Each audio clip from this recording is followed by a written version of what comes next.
It all started to say thank you for saving my husband's life back in 1996. Our whole family visited in 2013, and we knew that when we visited it would be obvious if we could get behind something that was creating dreams and creating a brighter future for these kids, it would be successful. So in 2018, we visited the school, we visited the community, and we worked out what exactly was needed to get clarity so that we could make a difference, and Bright Futures of Bardia was born. The first project was to buy land and focus on building a new toilet and bathroom facility.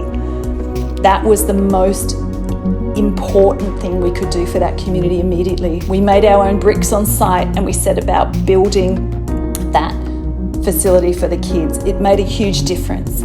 We even had a volunteer group of youth from around the world who came to work together with the local students to complete that and make it a reality.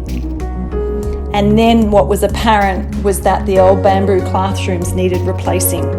We raised the dollars and we started to be able to build a brand new block of 5 classrooms.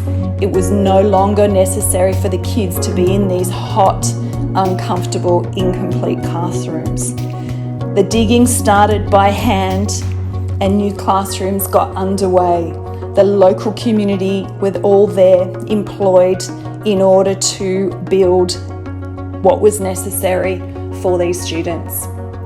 They worked tirelessly over a year in order to build these classrooms.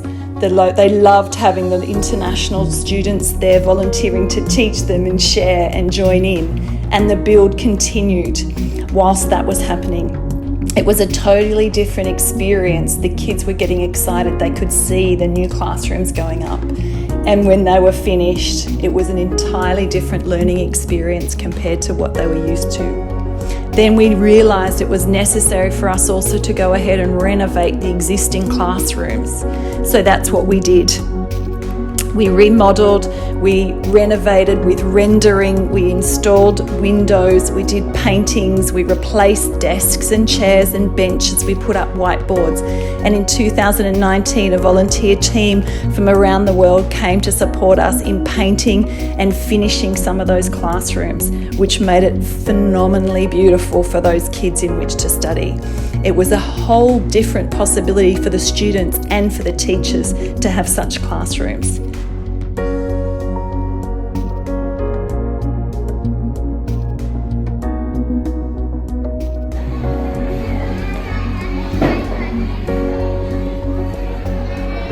Then, of course, in 2019, we also raised money for the Science and Technology block.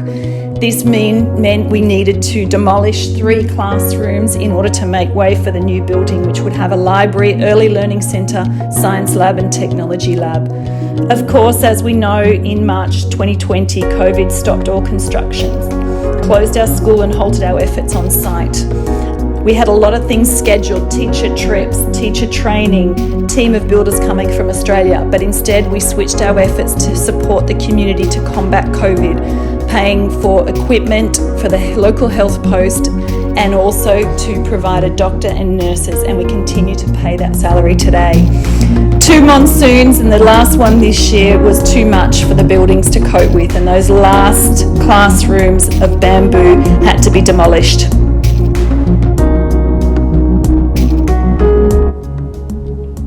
And that is where we're at. After demolishing the remaining bamboo classrooms, we've turned our efforts to building the final 5 classrooms as a second story on top of the 5 we built in 2019. After 17 months, kids are able to come back to school. We have over 500 enrolments.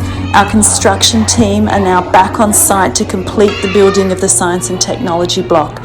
Kids at the moment are having to attend class in the ground floor of the partially constructed buildings whilst they wait for us to raise money to build the final 5 classrooms. That's what we're raising the $39,000 for right now. 5 classrooms to accommodate 150 students. Please do what you can to help. Either click on the link below or follow the QR code. It's tax deductible. We're incredibly grateful for all of your support, and it will go immediately to make an impact. Thank you so much.